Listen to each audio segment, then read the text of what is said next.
అందరికీ నమస్కారం. నేను 100%లో పోటీలో తప్పకుండా ఉన్నాను. ఈ ఎలక్షన్‌లో బై ఎలక్షన్‌లో కాంగ్రెస్ 100% గెలుస్తుంది. నేను చెప్తున్నా కదా! నేను చాలా హార్డ్ వర్క్ చేస్తాం. అప్పుడు ఆ ఎలక్షన్ ఓడిపోయింది. ఇది చాలా ఫ్యాక్టర్స్ ఉన్నాయి. బట్ ఇప్పుడు ఇది ఎలక్షన్‌లో మంచి ఫైట్ చేస్తాం. మంచి కాంగ్రెస్‌కి నేమ్ ఇస్తాం. ఇన్నరా జూబ్లీహిల్స్ బై ఎలక్షన్లో పోటీ చేసేది ఎవరో కాదు, నేనే అంటుండు కాంగ్రెస్ లీడర్ అజారుద్దీన్. పోయినసారి కాంగ్రెస్ పార్టీ ఓడిపోవుడుకు ఎన్నో కారణాలుండే, కానీ ఇప్పుడు మాత్రం గెలిచి తీరుతాం, బాగా కష్టపడతాం అంటుండు. అంటే ఎవ్వరు చెప్పకముందే తన టికెట్ తానే ప్రకటిస్తాండు. కాంగ్రెస్ పార్టీలు ఇట్లా జరుగుడు కామనే కానీ పార్టీ అధ్యక్షుడు మాత్రం అట్లా కుదరదని ఖరాఖండిగా చెప్పిండు. ఎవరికి వారు నేను పోటీ చేస్తానంటే అది ఫైనల్ కాదు. కాంగ్రెస్లో ఒక పెద్ద ప్రొసీజర్ ఉంటుంది. ఎవరెవరైతే ఆశావాళ్ళు ఉంటారో వారంతా అప్లికేషన్ పెట్టుకోవాలి. పీసీసీలో పీఈసీ కూర్చుంటుంది, కొంత వడపోత కార్యక్రమం ఉంటుంది. 3 పేర్లు 5 పేర్లు సెంట్రల్ ఎలక్షన్ కమిటీకి పంపుతాము.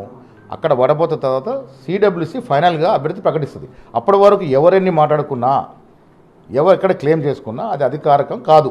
మీరెన్ని ధీమాలు పెట్టుకున్నా అది మీ వరకే. ఎవరు పోటీ చేయాలనేది తేల్చేది ఇంతకుముందు పోటీ చేసిన వాళ్ళు ఇంట్లో కాదు. దానికి పెద్ద వడపోత కార్యం ఉంటుంది.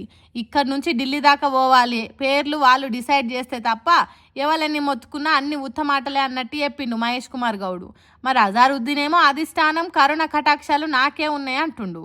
खड़गे साहब के ब्लेसिंग से, राहुल गांधी जी के ब्लेसिंग से, सोनिया मैडम की ब्लेसिंग से, प्रियंका जी की ब्लेसिंग से और हमारे जो बहुत चहीते चीफ मिनिस्टर है उनके ब्लेसिंग से और हमारे जो इंचार्ज है मीनाक्षी मैडम, जो मैं उनको काफ़ी ऑलमोस्ट लाइक 20 ईयर्स से जानता हूँ, उनके ब्लेसिंग से इंशाल्लाह हम ये सीट कांग्रेस को जीतेंगे और मैं ज़रूर यहाँ से उम्मीदवार होऊंगा, लड़ूंगा।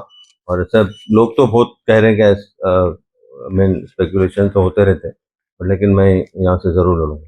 ఇక్కడోళ్ళు కాదు, ఢిల్లీలో ఉన్న రాహుల్ గాంధీ, సోనియా గాంధీ, ప్రియాంక గాంధీ, పార్టీ అధ్యక్షుడు మల్లికార్జున్ ఖార్గేల దీవెనలు నాకే ఉన్నాయి. ఇక నాకు కాకుండా ఇంకెవరికి సీట్ వస్తుంది? ఇంతకుముందు పోటీ చేసి ఓడిపోయిన సానుభూతి ఉన్నది. జనం కూడా గెలిపించటానికి సిద్ధంగా ఉన్నారు అన్నట్టు చెప్పిండు.